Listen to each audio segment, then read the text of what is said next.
Salve, salve família, aqui quem fala é o Lutz do canal Cortes Podcast e no meu primeiro mês monetizado eu já fiz $3.000 só seguindo o que esse cara fala no curso dele. Então se você quer ganhar dinheiro com internet e YouTube sem nem precisar aparecer, confere o primeiro link na descrição. Mas isso, a origem disso é onde? O ser humano começou a vibrar coisa ruim? E aí a Terra só está voltando para nós? Onde Na verdade, a Terra isso? ela vibra numa ressonância considerada essa ressonância Schumann, que passou a ser medida, por causa alterou a ressonância da Terra porque o homem agrediu a natureza. Né? Então hoje derrubam matas, tem buraco na camada de ozônio, tem aquecimento, né? O aquecimento global é algo concreto, coisa até que eu desdobro no Grande Reset, outro vídeo meu, que estão preparando toda essa plataforma para o Grande Reset, né? O Fórum Econômico Mundial já colocou até um valor para tributar as grandes indústrias, né, de 15% para reverter esse valor para uma renda mínima universal. Parece algo muito bom que está chegando aí, né? Uhum. O que tem a ver com o aquecimento global? Tem a ver com o aquecimento global porque o Grande Reset se pauta, o que fundamenta o Grande Reset é a gente diminuir o impacto ambiental. Né? Então esse impacto ambiental tem um desdobramento econômico. Quanto mais eu agrido a natureza, pior ficam as situações do planeta. Né? Então a gente vai ter mais enchente, mais tempestade, menos chuva, seca. Então isso impacta na agricultura, consequentemente impacta na economia. Então o Grande Reset está ligado com essa questão do aquecimento global, porque ele se faz do aquecimento global, né? Estimula que os países começam a produzir menos gases poluentes e aqueles que produzem muito vão ser tributados em 15%.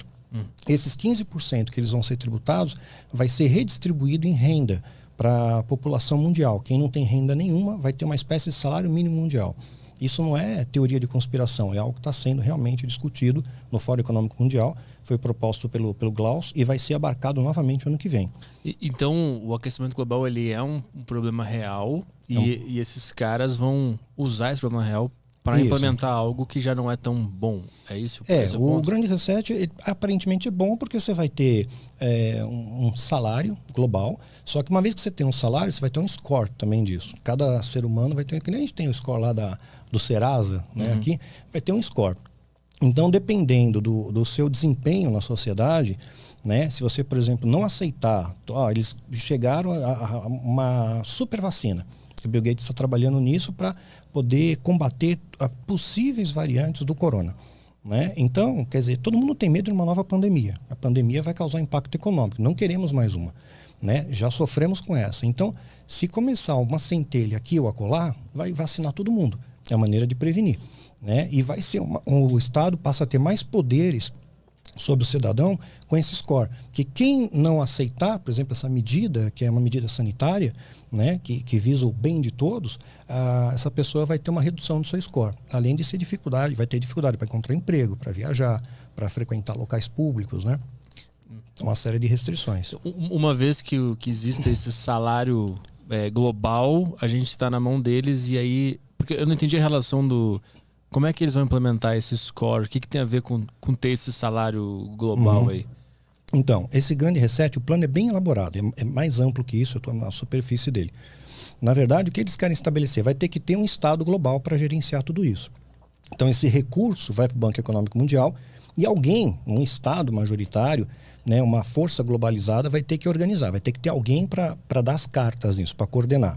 Isso já é uma plataforma para uma nova ordem mundial, que já tem lá na nota de dólar, Novus Ordo Seclorio, né, em latim, nova ordem mundial. Provavelmente os Estados Unidos, por ser uma grande potência militar e também hoje uma grande potência política, econômica e tudo mais.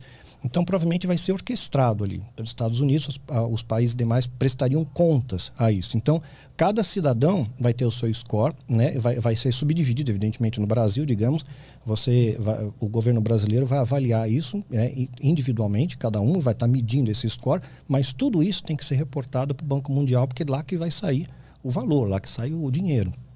Né? E isso faz com que você tenha um controle maior sobre a população. Né? Se você não tiver em sintonia com o Estado, com aquilo que o Estado preconiza que você tenha que fazer, você tem uma redução do seu score, você perde dinheiro, você não pode fazer uma série de outras coisas. Mas qual é o objetivo desses caras? Desses caras que estão por trás da nova ordem mundial? É salvar o planeta? Não, controle. Controlar a população? Por que controlar a população? Controlar a população, porque uma população que está submissa, né, que está controlada, ela não vai se rebelar. Né? Então é tipo o Império Romano, ele atacava uma população, ele submetia, ele preservava a cultura daquela população, ele não mexia na estrutura religiosa, desde que você pagasse o imposto. Pagava imposto, está valendo. Então ele controla, né? Ele controla. Hoje, esse controle visa, né, no meu entendimento, é um desdobramento que a Bíblia coloca, que vai acontecer nos últimos tempos, vai ter um anticristo, alguém que vai pregar valores contrários a Cristo, e essa pessoa vai passar para o mundo uma solução de paz. O mundo hoje anela a paz. Hoje, se eu pegar o exemplo do Afeganistão, né, os americanos picaram a mula do Afeganistão e deixaram um monte de arma lá para os caras. Os caras estão armados até os dentes, né? Mas eles não sabem usar, né? Eu tava vendo que eles não sabem como fazer para usar, que é muito tecnológico o negócio. Não, as armas de mão, né? Sim, fuzil, essas coisas assim. Uhum. E tem helicóptero, viu? Os caras dando um rolê de helicóptero, João. Pendurando gente no helicóptero, tal, enforcando. Então, eles estão pegando o jeito, né? Aí o que acontece? O Talibã toma conta de lá.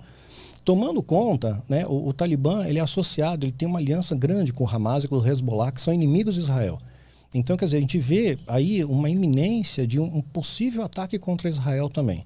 Né? E Israel, por sua vez, tem aliança com os Estados Unidos, uma aliança militar.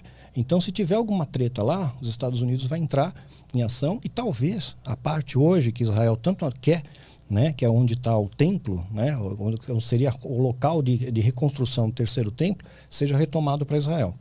Isso facilitaria a reconstrução do templo. Os hebreus, os israelenses, acreditam que isso vai acontecer. Os judeus estão preparados, tem o Instituto do Templo. Lá eles têm tudo para fazer o templo. Tem as vestes sacerdotais, tem roupa, tem a planta do templo, tem os instrumentos para utilizar, tem o menorá, tem tudo. Então eles acreditam que vai acontecer. Então eu vejo assim, esse sistema global começa a ser favorecido para um governo mundial, para controle da população. Então ele vai ter que controlar e vai ter que eliminar qualquer foco de resistência. Né? Então qualquer pessoa que não não se inclinar ao império, né, esse novo império econômico, essa nova ordem mundial, você está fora da sociedade. Você pode matar essas pessoas seletivamente até. Mas é poder pelo poder ou eles vão ganhar algo com esse controle? Eles vão ter mais dinheiro, vão morar em lugares melhores? Objetivamente, sim, eu fico imaginando por que eles querem isso. O controle mundial, todo mundo é aquela coisa. Hitler queria controlar o mundo também, né? Ele tinha essa ideia. Mas, pelo âmbito bíblico, o anticristo vai se manifestar, vai ter um controle global é a sede do poder, é a sede do controle. É poder pelo poder mesmo. Poder pelo poder. Eu tenho a sede do controle, eu tenho poder aqui, eu controlo. Né? Porque essa era a premissa de Lúcifer. Quando Lúcifer saiu lá do céu, foi expulso, ele queria poder, ele queria controle, ele queria ser o chefe. E quando ele vem para a Terra, né, ele faz aliança com homens, ele começa novamente a buscar esse mesmo caminho de poder. Então, ele construiu na Terra um reino, entre aspas, né, onde ele tem o controle, ele tem o poder e ele domina. Né? Para isso, é claro, né, hoje você vê o sistema religioso está muito destruído, bastante destruído. Eu creio que isso faz parte do plano global também. É só para escravizar o ser humano e ter aquela sensação de eu comandei isso aqui, eu controlei eu controlo, essa galera. Exatamente. E quem não aceitar, provavelmente eles exterminam. É que eu sempre fiquei pensando, por que o cara quereria isso? Ele quer mais dinheiro para morar numa mansão maior? É que para mim é difícil entender o poder pelo poder, assim. A sensação de querer ter isso, eu não consigo apalpar isso para entender exatamente. Mas o ser humano, ele busca isso, ele quer o poder o tempo inteiro. Hoje as pessoas vão na igreja, maior parte, não a maioria, evidente, graças a Deus, mas uma boa parte vai na igreja hoje porque querem poder, porque querem dinheiro, né? Poder econômico, porque querem beleza, porque querem fama, querem se destacar. Né? Não estão indo por amor a Deus, né? Naquela coisa da entrega. Né? Eles querem alguma coisa. Então o ser humano é movido a isso. Né? Na Bíblia tem algo que indicava a nova ordem mundial? Ou fala sobre Lúcifer e aí tu interpreta o que está acontecendo no mundo? Não, fala sim. Dá muitas evidências de um governo universal, sim. Fala a respeito de uma marca, né, que as pessoas vão ter no pulso direito ou na testa, que ser uma marca da besta nas pessoas. E hoje já tem tecnologia preparando para essa marca também, né, que é o Luciferase.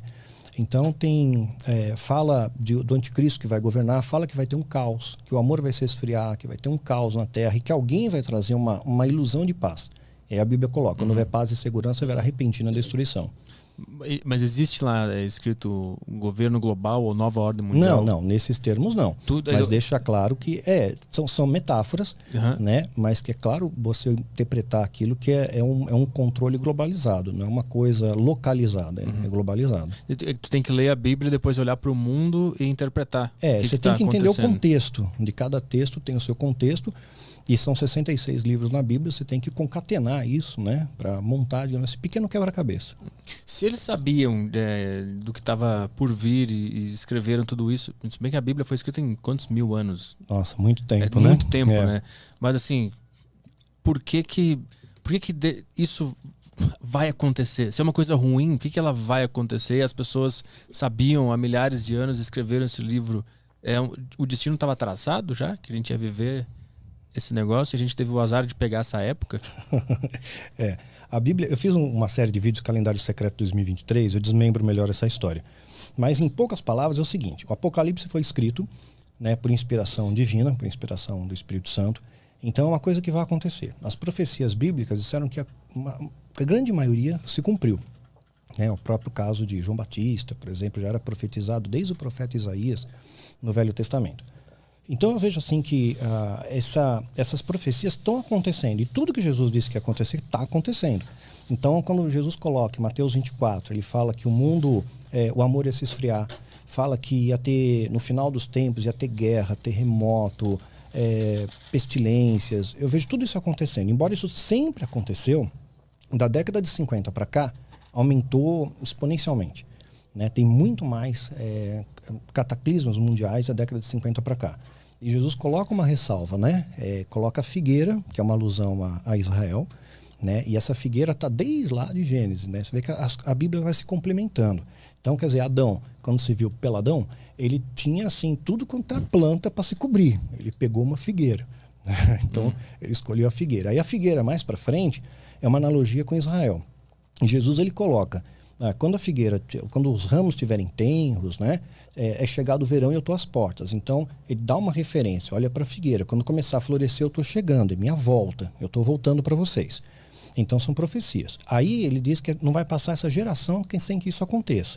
Só que a gente tem que entender o contexto de cada coisa. Se eu pegar assim friamente, aquela geração já foi.